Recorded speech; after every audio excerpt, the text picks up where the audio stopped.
عرس اعلیٰ حضرت امام اہل سنت مجدد دین و ملت مولانا امام شاہ احمد رضا فاضل بریلوی رحمۃ اللہ علیہ کی اس خوبصورت تقریب میں میں اور آپ حاضر ہیں۔ آپ احباب جہاں جہاں سے تشریف لائے ہیں، اللہ تعالیٰ آپ کو بے پناہ برکتیں عطا فرمائے۔ اللہ کریم ہم سب کو اخلاص کی دولت عطا فرمائے۔ دوستو، کچھ چیزیں ایسی ہوتی ہیں جو بیان کرنے سے تعلق رکھتی ہیں، اور کچھ چیزیں ایسی ہوتی ہیں جو چکھنے سے تعلق رکھتی ہیں۔ کچھ کام ایسے ہوتے ہیں جو کہنے سے سمجھ میں نہیں آتے، کرنے سے سمجھ میں آتے ہیں۔ قرآن پاک نے ہمارا جو نبی پاک صلی اللہ علیہ وسلم کے ساتھ رشتہ بیان کیا ہے، وہ احساسات کا رشتہ ہے۔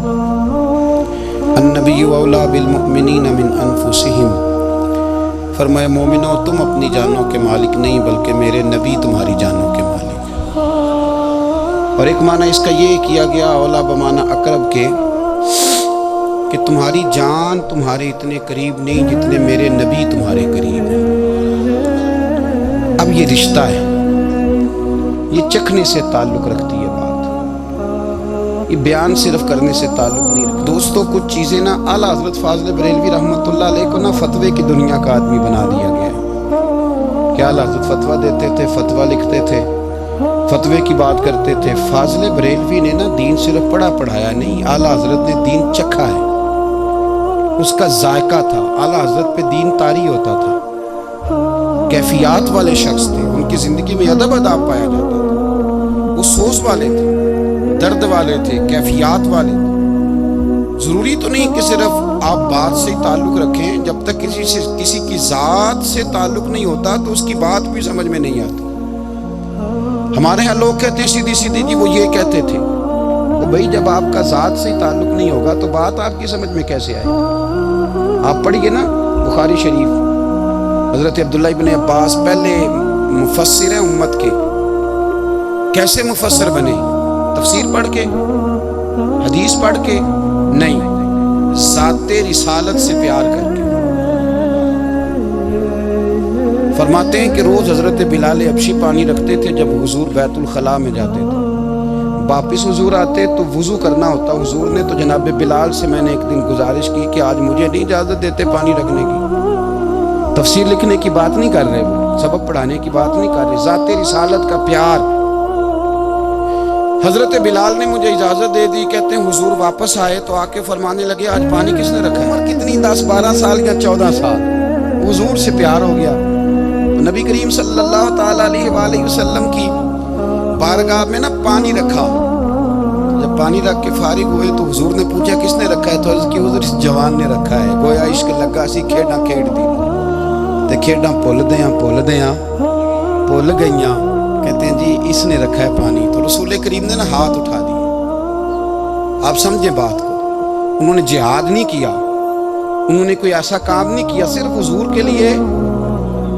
کہتے تو خدمت ہی کرتا رہتا ہے، تمہیں پتہ ہی نہیں خدمت کا صلہ کیا ہے، پتہ ہی نہیں خدمت کا صلہ کیا ہے۔ پانی رکھا، بخاری پڑھ رہا ہوں، میرے رسول کریم نے ہاتھ اٹھائے، کہا اے اللہ اسے دین کی سمجھ عطا کر دے، دین کا فقیہ بنا دے۔ ایک دن پانی رکھا، مصطفیٰ نے دعا کی، امت کے سب سے بڑے مفسر قرآن بن گئے۔ محدث اعظم پاکستان مولانا سردار احمد صاحب رحمۃ اللہ علیہ کے پاس نے ایک بوڑھی اماں اپنا بیٹا چھوڑ گئی، تو حضرت صاحب نے کو 2 4 5 مہینے رکھا، تو بعد میں اس کی اماں کو بلا کے کہا کہ بھائی تو بیوہ ہے، بیٹا تیرا یتیم ہے، میں نہیں چاہتا کہ اس کا وقت ضائع ہو۔ یہ پڑھنے والا کوئی نہیں، سارے نہیں بھائی پڑھنے والے ہوتے۔ اب یہاں علماء بیٹھے ہیں، میں بے ادب بھی نہ ہو جاؤں، کچھ پورے 8 سال لگا کے بھی آ جاتے ہیں، سند بھی ان کے پاس ہوتی ہے، ناراض نہ ہو جانا، یہ تو سب اچھے لوگ ہیں، سند ہوتی ہے پر پتہ کوئی نہیں ہوتا۔ یہ اعلیٰ حضرت نے لکھی ہے بات، سند ہوتی ہے، پوری ڈگری ہوتی ہے، اس پہ کئی لوگوں کے سائن بھی ہوتے۔ بہت سارے طالب علم ایسے ہوتے ہیں جو مدارس میں کہتے ہیں میں فاضل فلاں ہوں، لیکن کوئی شے پاس تو مولانا سردار احمد صاحب محدث اعظم پاکستان رحمۃ اللہ علیہ اس بوڑھی کو کہنے لگے تیرا بیٹا کھند دینا ہے، پڑھنا پڑھانا اس نے کچھ بھی نہیں، تو یتیم بچہ ہے، کل کو تو کہے گی کہ میرے بیٹے نے وقت ضائع کیا تو واپس لے جاؤ۔ بوڑھی اماں رونے لگ گئی، کہنے لگی میں پڑھانے تو نہیں لائی تھی، میں تو آپ کو رب کا ولی سمجھتی ہوں، میں تو نوکری کرانے لائی تھی، نوکری۔ حضرت انس بن مالک کہتے ہیں میری اماں بھی حضور کی بارگاہ میں دے گئی تھی، حضور کی بارگاہ میں۔ یہ نہیں کہا تھا کہ یا رسول اللہ پڑھا دیں، ہاں ہاں میں ذمہ داری سے بات کر رہا ہوں۔ یہ نہیں کہا تھا حضور مجاہد بنا دیں، یہ تھوڑی کہا تھا کہ یا رسول اللہ صلی اللہ تعالیٰ علیہ وسلم اسے مفسر، محدث، محقق، مفتی بنا دیں۔ حضرت انس کی اماں کہہ گئی تھی سونیا جب تک یہ رہے گا نا آپ کی نوکری کرے گا، یہ گھر کے کام کاج کرے گا، ڈیوٹی کرے گا، حضور یہ آپ کی نوکری کرے گا۔ تو میرے محبوب نے پھر دعا کر دی، اللہ اسے برکت عطا فرما۔ تم سمجھتا ہے خدمت والا خالی رہ جاتا ہے؟ جتنا ذائقہ خدمت والے کو ملتا ہے، جو اس کے نصیب میں آتا ہے، وہ کسی کا نصیب کہاں بھائی۔ حضرت انس کہتے ہیں حضور نے دعا کر دی، برکت کی۔ مجھے تو کھیتی باڑی آتی بھی نہیں تھی، پر لوگوں کے باغ میں سال میں ایک دفعہ پھل لگتا تھا، میرے باغ میں 2 دفعہ لگتا تھا۔ حضور نے دعا کر دی یا اللہ اسے اولاد دے۔ فرماتے ہیں میرے بیٹے، میرے پوتے، میرے نواسے، میری بیٹیاں، فرماتے ہیں میں زندہ ہوں اور میری 100 اولادیں موجود ہیں۔ پریشان ہو گیا 100 سن کے کہ بچے 2 ہی اچھے، 100 اولادیں میری موجود ہیں۔ حضرت انس بھی مولانا سردار احمد صاحب کے پاس نہ چھوڑ گئی بچہ، کہنے لگی حضرت جی میں کو پڑھانے کے لیے تھوڑا چھوڑ گئی ہوں، میں تو اس لیے چھوڑ کے گئی ہوں کہ آپ مہربانی کریں، خدمت کرائیں۔ حضرت جی کہنے لگے کوئی ایسا کام بھی نہیں، خدمت والا کیا کراؤں؟ کہنے لگی پٹھے پوا لیا کرو جی۔ لڑ پہندے نے کہنے بچے کام کر دیں مدرسے دا، حالانکہ اب کہاں بچے کام کرتے ہیں، اب تو گزر گیا دور، اب تو بچے کام کراتے ہیں۔ اب بچے بھی ناراض ہو رہے ہیں، گھور گھور کے دیکھ رہے ہیں، صحیح پہ رہا ہوں آپ کو، بچے کام کراتے ہیں، بچے کہاں کام کرتے ہیں؟ کہنے لگے یہ چارہ ڈالے کرے گا آپ کی بھینسوں کو۔ تو حضرت نے اس کو کہا کہ بی بی چارہ میری بھینسوں کو ڈالنے کے لیے میں نے بندہ رکھا ہوا ہے، تو جا لے جا۔ کہنے لگی ہاتھ باندھ کے حضور مہربانی کریں رکھ لیں، چارہ ڈالیں۔ اور پتر توجہ سے چارہ ڈالنا حضرت کی بھینسوں کو۔ رونے لگی، حضرت نے رکھ لیا، مہینے کا خرچہ بھی دیتے۔ شام کو نا وہ سارا دن کام کرتا، شام کو آ کے پیروں میں بھی بیٹھ جاتا، حضرت جی لائیں تیل تھوڑا سا، پیر نہ دبا دوں۔ 8 سال ساتھ والے پڑھتے رہے، یہ بیچارہ نوکری کرتا رہا، میرا روپ بھی نہیں تے میرا رنگ بھی نہیں، اور مینو یار منان دا ڈنگ بھی نہیں۔ کبھی کبھی نا حضرت بلال حبشی فارغ ہوتے نا تو نبی پاک کی بارگاہ میں عرض کرتے حضور کوئی کام تو نہیں، سارے ہو گئے، حضور جاؤں ذرا، چلے جاتے۔ ایک دن سلمان فارسی کہنے لگے یا رسول اللہ یہ بلال کہاں جاتا ہے؟ فرمایا جا دیکھ کے تو آ۔ حضرت سلمان واپس آئے تو آ کے رونے لگے، کہنے لگے سونیا جب یہاں سے جاتا ہے نا تو جا کے سیدہ فاطمہ کی چکی پیسنی شروع کر دیتا، بی بی صاحبہ کے کام کرنے لگتا ہے، گھر میں جا کے اسنین کی ڈیوٹی کرتا ہے، وہاں بھی کام یہاں بھی کام۔ وہ چارہ ڈالتا رہا، اس نے چارہ ڈالا۔ حضرت محدث اعظم کی بھینسوں کو دستار فضیلت کا وقت آ گیا، سارے پگڑیاں سجا کے آ گئے، آج دستار ہوگی۔ یہ نہ پیچھے ہو کے بیٹھ گیا، چونکہ پڑھا ہی نہیں تھا تو دستار کاہے کی، دستار تو اس کی جو پڑھے گا، ہم نے تو پڑھا ہی نہیں، ہم نے تو یار پڑھا، گھر پڑھا، ڈیوٹی کری۔ حضرت محدث اعظم رحمۃ اللہ علیہ کے ہاں جب اعلان ہونے لگا نا کہ اب دستار ہوگی تو حضرت نے پہلا اعلان اس کا فرمایا۔ تو مجھے والا بندہ کپڑے بھی کدی کدی بدل ہے نا، وہ کہتا ہے جس حال میں بھی تھا میں پلٹ کے دیکھنے لگا کہ پڑھا پڑھایا تو ہے، کوئی شے نہیں، یہ ماجرا کیا ہے؟ پیچھے سے اٹھ کے آئے تو کہتے ہیں باقیوں کی دستار کسی عالم نے کی، کسی صوفی نے کی، لیکن یہ بھینسوں کو چارہ ڈالنے والا جب آیا تو محدث اعظم نے فرمایا پگڑی کے بال کو کوئی ہاتھ نہ لگائے، یہ ساری دستار میں نے کرنی ہے۔ اور فرماتے ہیں حضرت بال بھی دیتے جاتے تھے اور آنسو بھی بہاتے جاتے تھے، ماتھا بھی چومتے تھے، اور فرماتے تھے دستار کے بعد چلا تو نہیں جائے گا یار، مجھے تو عبادت بھی نہیں رہ گئی، مجھے تو چابیوں کو بھی نہیں پتا کون سی کہاں رہتی ہے، جائے گا تو نہیں تو رو پڑا، کہنے لگا سونیا جائے تو وہ جس کے پلے کچھ ہے ہو، آتا جاتا تو ہے کچھ نہیں، مجھے کس نے رکھنا ہے، میں نے کہاں جانا ہے، ادھر کہاں تو ادھر ہی رہوں گا۔ اس طالب علم کے سارے استاد بھائی کہتے ہیں اس نے دستار کرائی، پڑھا پڑھایا کچھ نہیں، پر جو مسئلہ اڑ جاتا تھا نا، وہ جو اڑ جاتا تھا نا وہ جا کے اس سے پوچھتے تھے تو کتابیں کھولنے کی ضرورت نہیں پڑتی تھی۔ لوگ سمجھتے ہیں کہ خالی آپ باتیں کریں گے اور خالی دلیلیں دیں گے، اور یارو یہ جو غلامی ہے نا، غلامی